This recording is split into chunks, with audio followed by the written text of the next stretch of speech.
EA is now on Twitch. Join us Wednesday nights when Alistair reads a bedtime story, and Sunday mornings for a few hours of chill casual gaming, plus interviews, special guests, pickup streams, and more. Visit twitch.tv/EA Podcasts and follow us to be notified when we go live, plus access VODs of past broadcasts.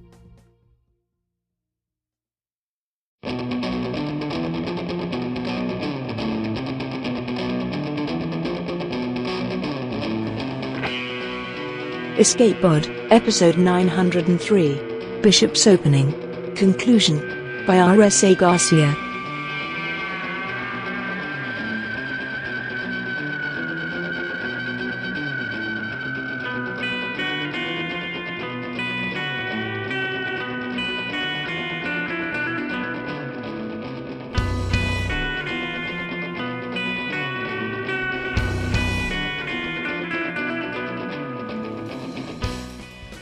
Hello and welcome to Escape Pod, your weekly science fiction podcast. I'm Valerie Valdez, your host for this episode. Our story this week is the conclusion of Bishop's Opening by R.S.A. Garcia. The story was first published in Clarkesworld magazine in January 2022. R.S.A. Garcia is a writer of speculative fiction and a Sturgeon, Nebula, Locus, and Ignite Award finalist.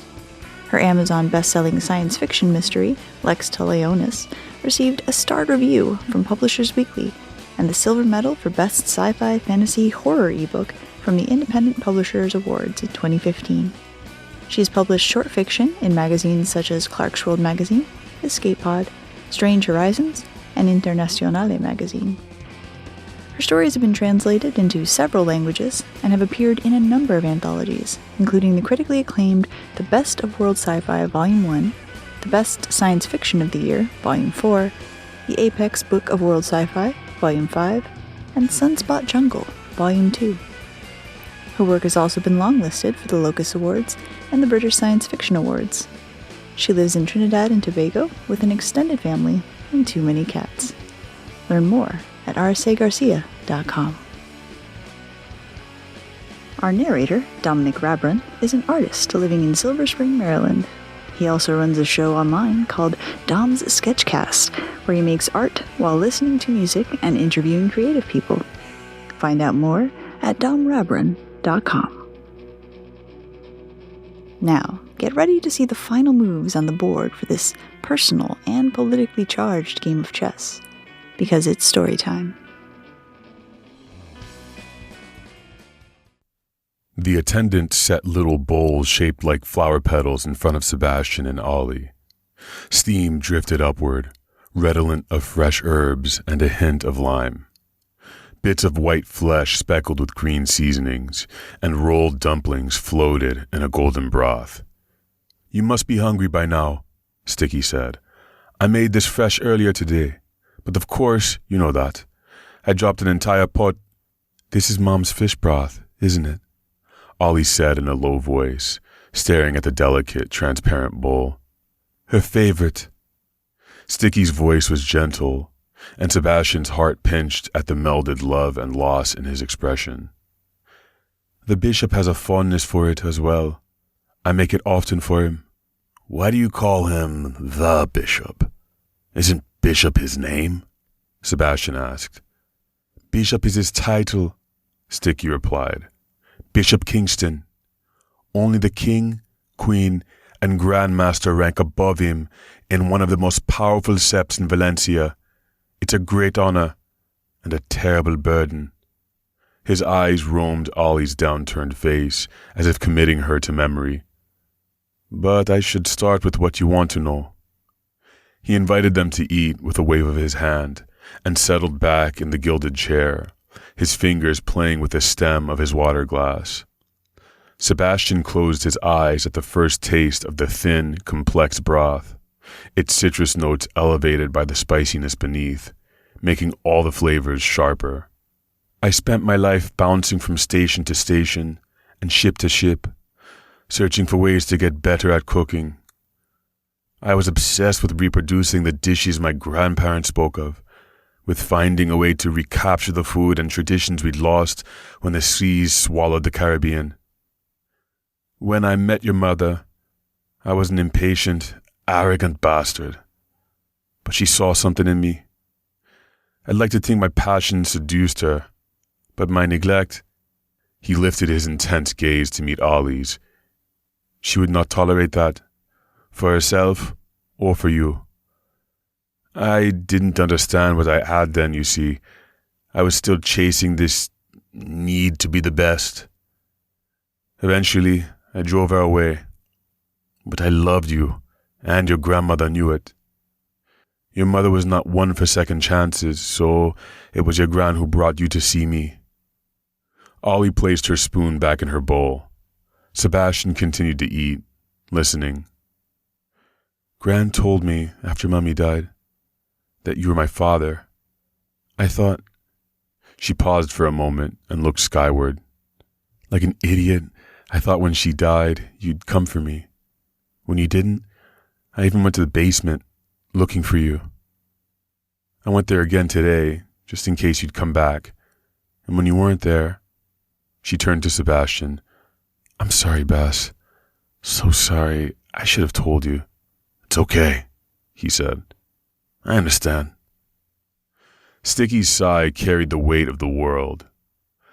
When the blowout happened, I was at a meeting with the Grandmaster Kingston. He had tried the food at my stall several times and wanted to make me an offer. It was a chance to cook every day over an open flame in gravity, where I could explore every technique. But I would have to go where his people went. I would travel with his flagship when necessary. It meant I would be away from Greater Paradise for long periods, but I would be able to cook, truly cook. And the pay would be more than I ever imagined. You left with him? You didn't know what had happened to Mummy? Ollie's voice held an edge of desolate hope. Sticky shook his head. Sebastian dropped his spoon as her face crumpled, rubbing her shoulder as her sadness made his own eyes sting. Please don't. Sticky reached for her hand and held it tighter as she tried to withdraw. That's not it. Not at all. I was there when it happened. I knew... He closed his eyes. I was ice cold from the moment the debris from the blowout hit the ship.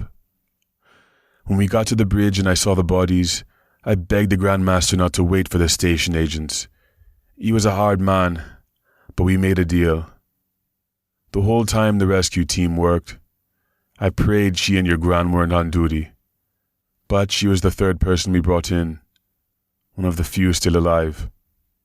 He looked at her, his eyes red. The Grandmaster's physician tried but could not save her. I was with her, at the end. She wasn't alone, Ollie. But I was! Ollie thumped her chest, her voice broken. I needed my father, and you never came. Not even to the funeral. It was the price of your mother's treatment, Sticky said, his voice brittle. I had to leave with the Grandmaster as soon as her treatment was resolved, one way or the other. He was not going to return to Greater P for another Tempe, and he wanted my services for a fete to honor the Grandmaster Valencia. Oh my God! Ollie's voice shook with rage. It took us 3 cycles to confirm her death and locate her body. You just left her with the hospital like that? You have every right to hate me. I failed you, time and again. He paused and then spoke in a hardened voice. But I would never do that. We spent 3 cycles trying to save her life. The Grandmaster is extremely strict about his security. He would not let you on board to see her, so I held off on telling either of you because I didn't want you to get your hopes up. When we failed, I reached out to your Gran. I told her everything, including where your mother would be. Ollie collapsed against her chair, eyes wide. She never said anything. I begged her not to. I wanted to explain myself. It was foolish, I see that now. But I'd been such a failure as a father and a husband, and I'd lost Anita because of it. I couldn't face either of you right then. I decided I would send the money back to Gran. She'd make sure you had everything you needed, and in a year I'd be back, rich and settled and ready to take you with me to a better life. Tears streamed down Ollie's face, and Sebastian offered her his napkin, his throat thick with the sight of her sorrow. Mom died when I was 12. I didn't leave Greater P for another 5 years. Where were you? Sticky sighed, his eyes seeing something over his daughter's shoulder. Things didn't go as I planned. The Kingston was a difficult man. He felt he'd done a great deal before we had an agreement. I needed to keep his trust. He did not allow me to leave for several tempi. He would not give me permission to travel with another sept. He was afraid I might make allegiances outside of Sept Kingston. I had to wait until one of his ships were headed to Greater P. I came back, only to learn your grandmother was dead and you had left. She had a heart attack when I was 14, Ollie said. Or she probably would have told me all this. Sticky drew in a pained breath. When I found out you were alone all those tempi, that the money I was sending stopped being accessed, I searched for you as best I could, but no one knew where you'd gone. I got flight certification and left the minute I could. Grant's friends had taken me in, but it was a tight fit.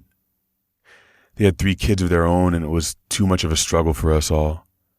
It was better than being a station ward, though. I changed my name to Ollie Richards to avoid that. Wards got sent planet-side to orphanages, and I didn't want to leave the only home I'd ever known. I'm so sorry, Ollie, Sticky said, his voice shaking. I thought I was making a better life for you. For us. I realize now. I discarded the life we already had. You were the best thing to happen to me. And I abandoned you when you needed me most. Yes, you did, she said, looking him straight in the eye. And nothing will ever change that. I know. Ollie looked at Sebastian, and there was a softness in her eyes that made his heart swell. It wasn't easy those years, but I got lucky. Sometimes you're born into your family. Other times, you have to choose it. She turned back to Sticky. What did you hope for, honestly? Was it forgiveness? For me to fall into your arms and call you daddy? No. Sticky breathed out, almost deflating. I can't ask that. I haven't earned it. Then what? I don't know. He shrugged, glancing down at the cold soup. I had this fantasy. I would come back a success and cook you a meal that was unlike anything I could have before. I would show you how much I loved you, prove you'd always been in my heart. I would make all your favorites, and we would talk about what we'd missed, try to find a way back to each other. I wanted you here to see my life and understand what I've accomplished. Valencia, it is dangerous, but also wondrous. There is so much here that is beautiful and unique. And I hoped we could visit. I thought if you agreed to get the seedling, once you saw how I lived, what I do, there'd be a chance you'd be willing to come back to the Valencia again. Maybe even stay. Not now, but someday. Ollie leaned her head against Sebastian's shoulder, and he put his arm around her, nuzzling her temple, trying to make her feel his love and support. Her body relaxed into him a little. You made Mummy's favorite today. What else did you make? I had a suckling pig and root vegetables I'd pit roasted for the main course, and I'd made passion fruit ice cream for dessert. Passion fruit? I'd never heard of that. Your grandmother loved it. They have it on New Kairi, and the greenhouses there. They brought it with them from Terra. That's been the best part of traveling with the flagship. I get to meet others who left Terra with my ancestors, but didn't lose touch with our culture the way some of us were forced to. There are so many amazing places like that, Ollie. You have no idea. We just got back from Tavaco, actually, Sebastian said. It was beautiful out there. We thought we'd make a run to New Kyrie after the next shipment. Sticky nodded, his eyes bright with some good memory. Do you still make doubles? Ollie asked. Sticky smiled for the first time, and it changed his face, Sebastian noted. Suddenly, he saw a version of Ollie's cheeky beauty reflected at him. I can make it if you want. Ollie glanced at Sebastian, and he was relieved to see her slight smile. All this one could talk about on the way here was doubles and roti. Let me get you some fresh soup. Sticky rose to his feet. And while you have that, I can get started on a batch. I always have chana prepared and dough waiting. It won't take long. The roti, though, that can't be today. We'll start slow then, Ollie said. Just the doubles for now. If you want. Sticky's chest heaved and his eyes sparkled. I would like that. Well then, Ollie said. 4, with everything, plenty pepper. After they finished the best meal Sebastian had ever had, Sticky offered to give them a tour of the grounds. Bishop joined them again, wearing fresh clothes and a new mask. He fell in beside them as they donned half-masks and entered the greenhouse, which had been grown from the vineyards like the rest of the sept. Then they moved through huge doors into the evening outside. Trees and grassland spread out in iridescent thickets that sometimes obscured the golden sky of the setting sun. There was so much openness, Sebastian was dizzy at first. Needle-like leaves spun and danced in the perfumed wind, and vines trailed the canopy, reaching out as they passed, like lovers' fingers. Some parts of the forest were darker than others, and there, multicolored fruit lay burst on the ground, their sour rot a faint note under the floral musk. But those areas were few, and Sticky steered them away from them, strolling on a clear path, hands behind his back as he spoke to Ollie. Sebastian slowed, allowing them some privacy, happy that Ollie was getting this chance to begin healing an old wound. Your Grandmaster isn't here, is he? Sebastian asked. Bishop glanced at him, eyes unreadable through the tinted slots. Why do you think that? Because based on what Sticky told us, he would not have done this. Any of this. He pointed. This is all you. Bishop returned his gaze to the path. The Kingston was called to matters of trade several days ago. I knew it, Sebastian grinned. Would he even let us in here? Why did you? I have broad discretion when it comes to the sept hold and access. Sticky has been a loyal asset to this sept, but lately he has become restless. By helping him, I forestalled his attempt to resign, and secured the goodwill of a loyal servant. Now he knows his daughter is alive, he will seek to provide for her. You're manipulating him? Sebastian stared, shocked. I'm guiding his decisions along a mutually beneficial path. He could still decide to leave with her, Sebastian pointed out. I could tell him what you're doing. It would not matter. Sticky understands how things work here, and his relationship with his daughter is fragile and new. He is unsure of his reception. She is unsure of his sincerity. Time is needed. Time during which my Grandmaster and I will enjoy many meals in safety. It is worth the adjustment of our protocols and the price of 2 seedlings to secure this. He paused, glancing at Sebastian. However, it would not be advisable for another Valencian to know you have connections in this sept. Sticky is safe here, but outside of Valencia, away from our rules, the great game we play for power can be even more ruthless. That reminds me, did you ever figure out who your attacker was? I interrogated her during your first meeting with your friends. It is no longer a matter of consequence. Sebastian frowned. What does that mean? It has been dealt with. How? Did you kill her?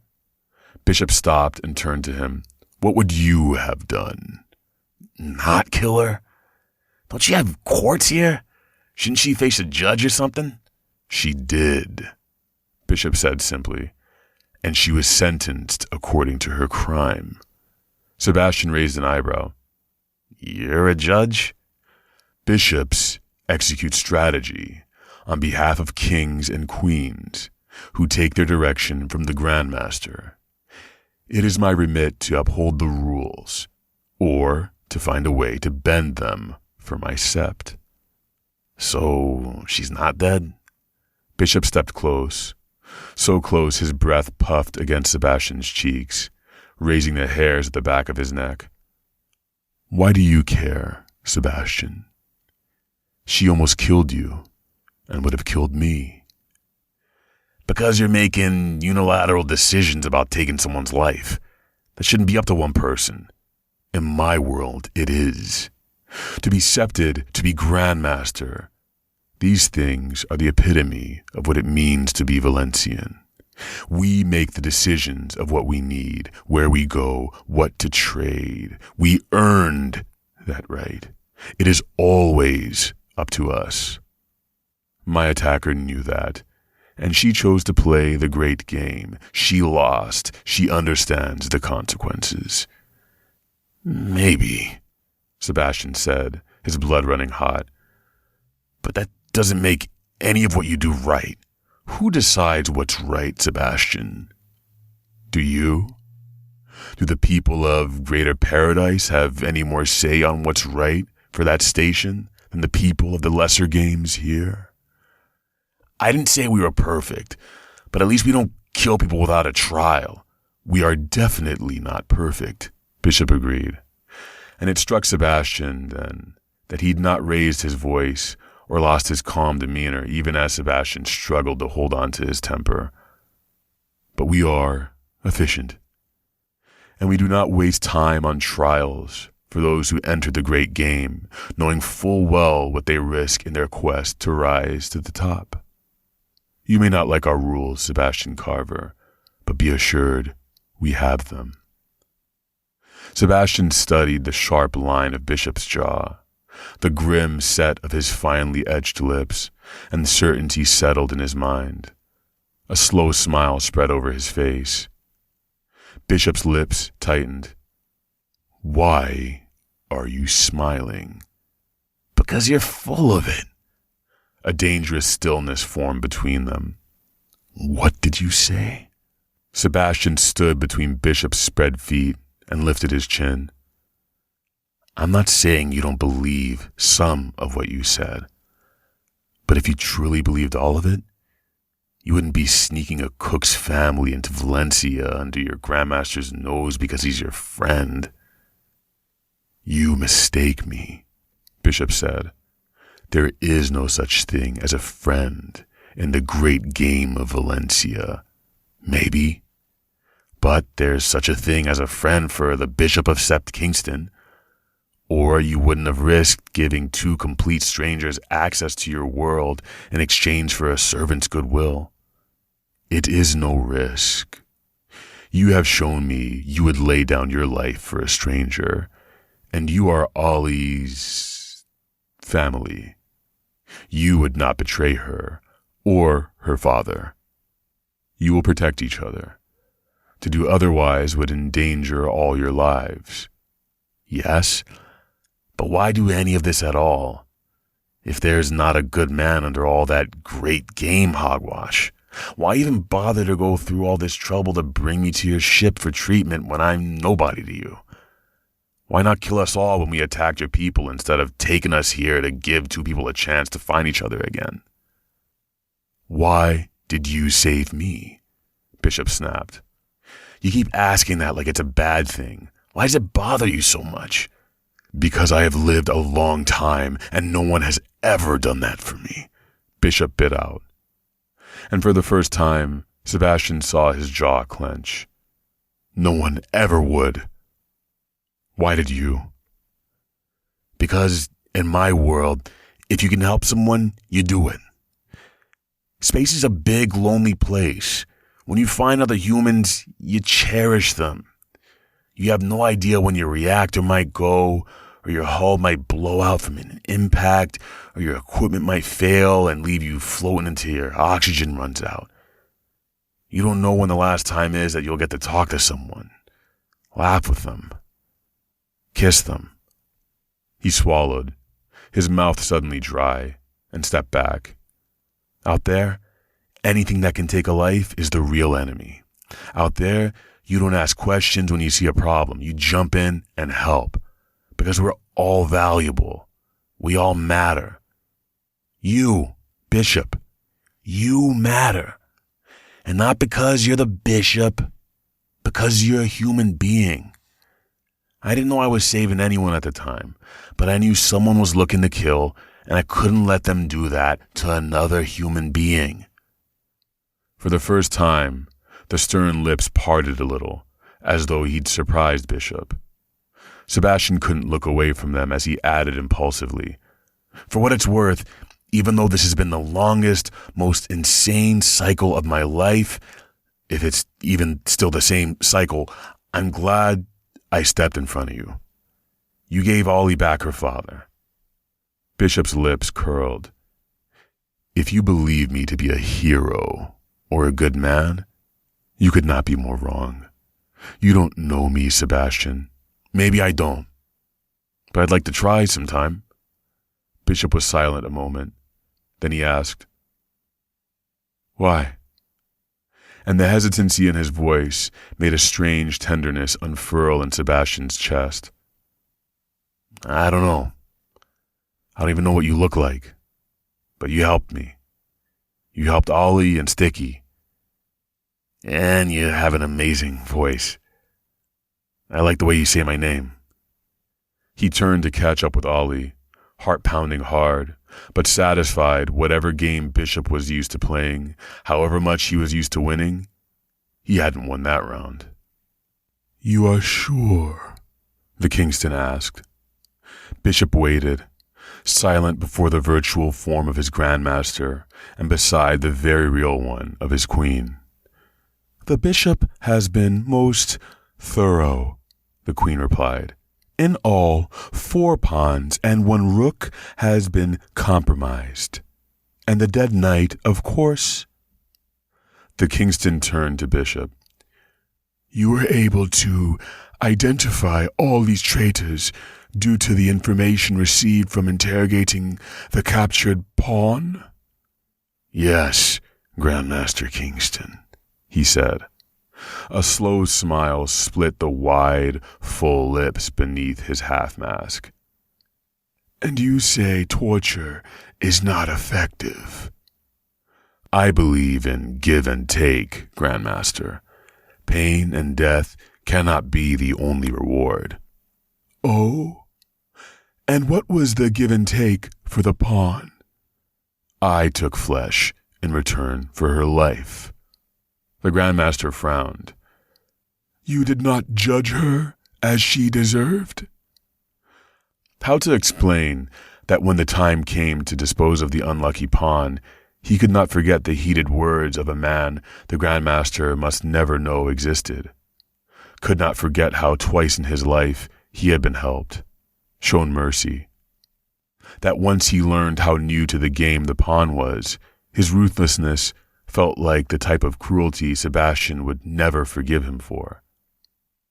Sebastian's opinion of him should not matter. He knew that. And yet, it did. This realization was burning through him, raising many things in his path, stripping his detachment from him in ways he had not expected. The pawn has no family, and now, no home.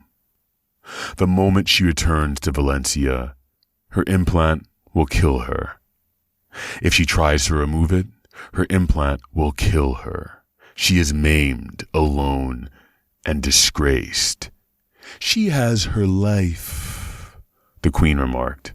He turned to look at Bishop. "The great game is seldom so merciful, and I have never known you to be." It is good that I was. She confirmed what I suspected, that Sept Bartica was not involved in such an obvious move that would immediately bring them under much suspicion. She confessed to all she knew of Sept Nerigo's involvement during the first interrogation, but it was during her recuperation, when she truly believed I would not heal her to kill her, that she divulged the participation of the White Knight. He glanced at the Queen. We must never be afraid to grow, change, and adapt if it is for the good of Sept Kingston. What of Sept Marigo? The Grandmaster asked, eyes narrowed within the holes of his gold and jade mask. The King and I shall have a response for you in a few days, the Queen said, his voice mild. I recommend patience. Let them wonder if they have succeeded. Then, as news of the purge here spreads, let them dread our retaliation. I approve, the Kingston said with an indulgent smile. You and my exceptionally competent daughter have my full trust in this matter. Bishop swallowed his bile at the compliment the Grandmaster had paid to the woman who had taken his position, who had helped deliver Bishop to his enemies, along with Alexander, the previous Valencia and his only true friend in the great game. The Valencia has decided the consortium's lost slaver ship will be handled by both our septs. It is too important an opportunity for us to form a new alliance with a powerful civilization. It cannot be left to one sept's influence, and she will need assistance, given the ship's last reported position yielded no sign of it. As to the other delicate problem you've alluded to, the Kingston sounded grim for a moment at his usage of their code for a problem only a Grandmaster could address. I shall return to Valencia in 2 weeks. After that, we shall have much work to do. The Queen murmured his assent. And you, Bishop? The Kingston's voice was sly. What of Septwold matters? Do I still have a cook? He bowed his head. We have come to an agreement, Grandmaster. He will remain in service for 3 more tempi. The Kingston's chuckle was dry and short. So you finally managed it. How? He believes us to be friends, Grandmaster. I convinced him I was looking out for his best interests. The Queen broke out in hearty laughter. Was that all it took? These off-worlders, what an odd outlook they have. Odd indeed, the Kingston agreed. I bought his loyal services for some money and a few days' treatment for a dead woman. He prevailed upon my mercy, I granted it to him, and he is forever grateful. He glanced at Bishop. Much like our reformed bishop. Isn't that right? Bishop swallowed the ball of shame and rage in his throat and met his Grandmaster's gaze. This anger, this was familiar. He could not abandon it now. He would hold to it until he regained power and took back all he had lost. And with someone making unsanctioned moves, he sensed his time approaching. Yes, Kingston. Thank you, Grandmaster Kingston, for your mercy. The Kingston gave him a smile edged with scorn. It is good, you remember. He could almost feel the throb of long-ago pain under the smooth skin of his back as he replied with his usual honesty. I shall never forget. Best leftovers ever, Reese sighed after lunch a few cycles later. They were getting ready to launch, everything having been repaired and tested, and their new payload and route confirmed by dispatch. I'm definitely going to miss Sticky's cooking, Sebastian agreed as he stowed equipment. He would not let his mind go to what else he might miss, as there was no point in that. It appeared he won nothing but Bishop's absence. He had not seen him since the Great Wood, and he refused to acknowledge the sharp edge of hurt that raised in him. You made a pass. He wasn't interested. It happens. Maybe he'd been too subtle, but taking the initiative had always been hard for him. In fact, he'd never been interested in anyone who wasn't already a friend before. Bishop was new, terrifying territory, and in the end, his lack of response made his position clear. Sticky and I exchanged pings, Ollie said casually, as if it wasn't a bomb being dropped in the middle of the conversation. We're going to meet up next time we're in port together, wherever that might be. They both stared at her. Then Reese grunted. Well, wonders never cease.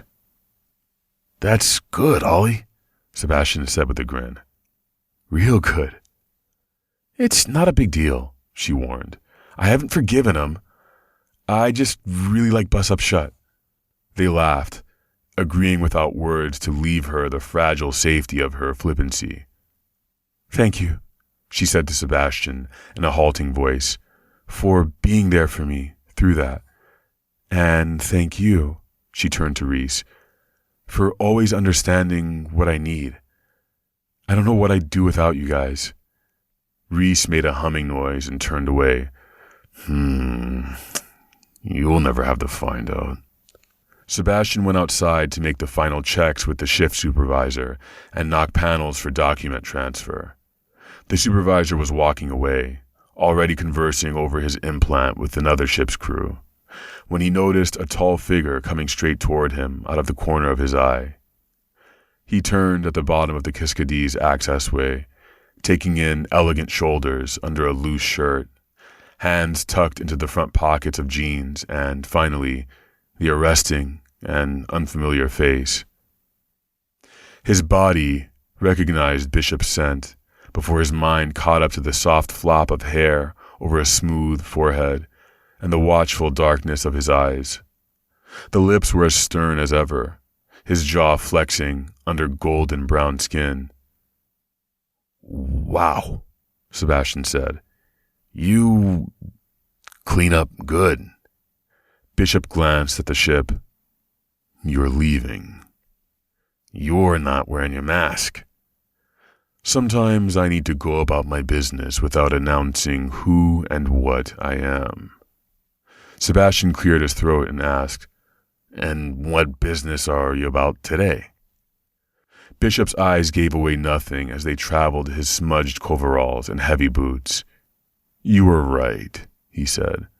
Sticky is a sort of friend.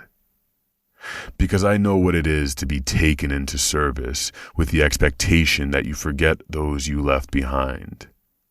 I know the cost of the loyalty that Kingston demands, and I understood how difficult it must be for those not of Valencia. I may not agree with all you said, but I have thought on it many times since we spoke. Oh? Sebastian folded his arms over his racing heart. This should be good. What did you think about exactly while ghosting me for cycles? I didn't ghost you.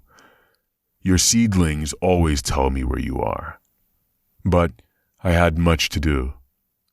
Sticky said you were leaving today, and I wanted to see you before you left.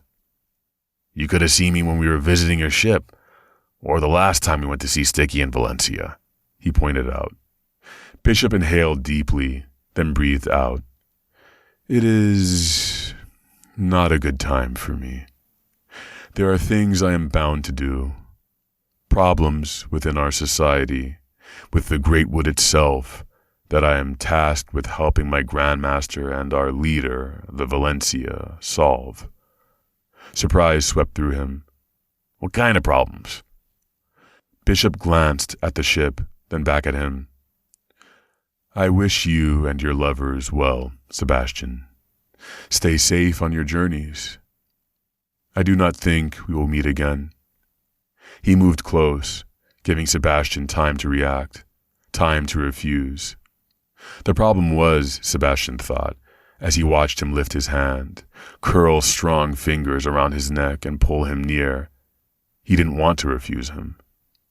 Instead, he met those firm, gentle lips with his own, and his breath hitched, his pulse running riot as he tasted silky warmth and languorous exploration. When Bishop drew back, he fitted one thumb into the slight depression of Sebastian's dimple, while his other hand curved around to rub his thumb against Sebastian's mouth. "Keon," he said in a quiet voice. "Keon?" Sebastian whispered, confused. "My name," Bishop said. He released him and stepped away. "And I like the way you say it too, Sebastian." Sebastian was still staring after him when it dawned on him that none of the questions he'd asked had been answered. "You know," Reese said after they'd launched, "I thought you'd want to stay a little longer." "Stay?" Ollie questioned from her co-pilot chair. "Why would he stay?" Reese glanced at Sebastian where he sat in the jump seat, trying hard to look unaffected while his lips still tingled. "Should I tell her?" "Tell me what?" Reese turned back to the consoles. "Bishop." Ollie looked at him with wide eyes. "Thanks a lot, Reese," Sebastian said.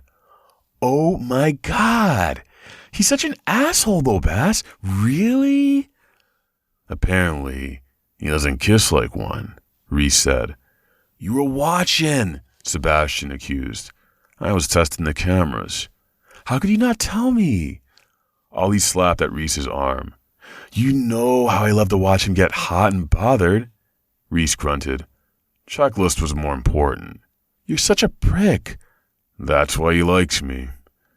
Reese leaned back after switching to autopilot. "That's probably why he likes him too."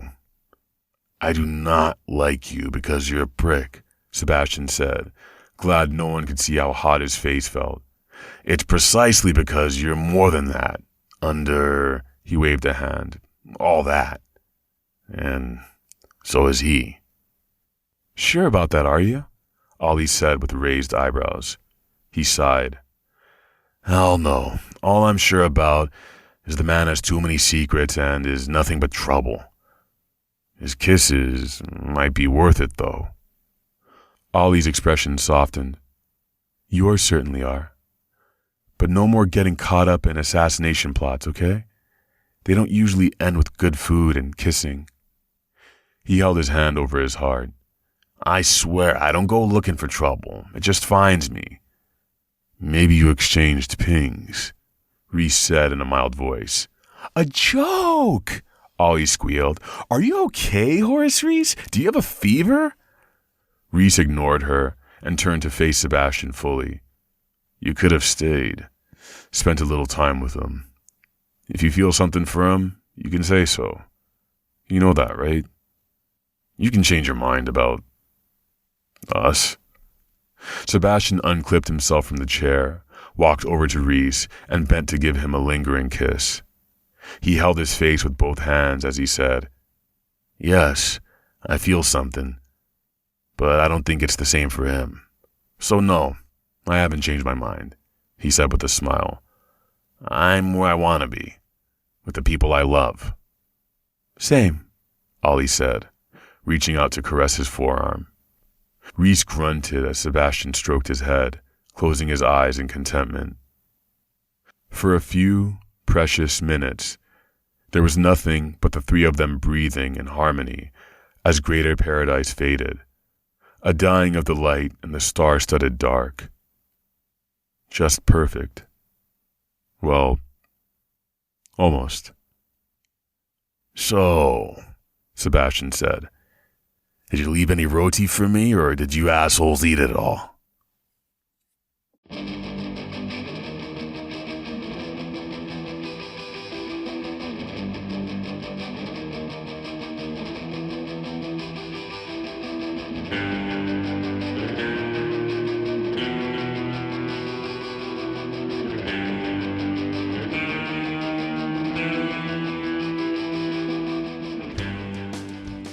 Once again, that was the conclusion of Bishop's Opening by R.S.A. Garcia.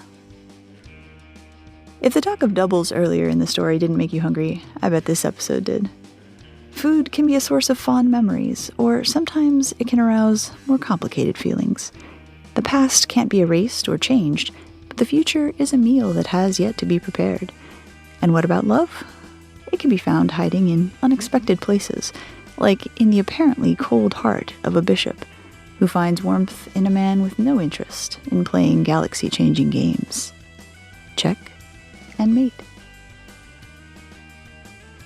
Escape Pod is part of the Escape Artists Foundation, a 501c3 nonprofit, and this episode is distributed under the Creative Commons Attribution Non-Commercial No Derivatives 4.0 International License. Don't change it. Don't sell it. Please do share it.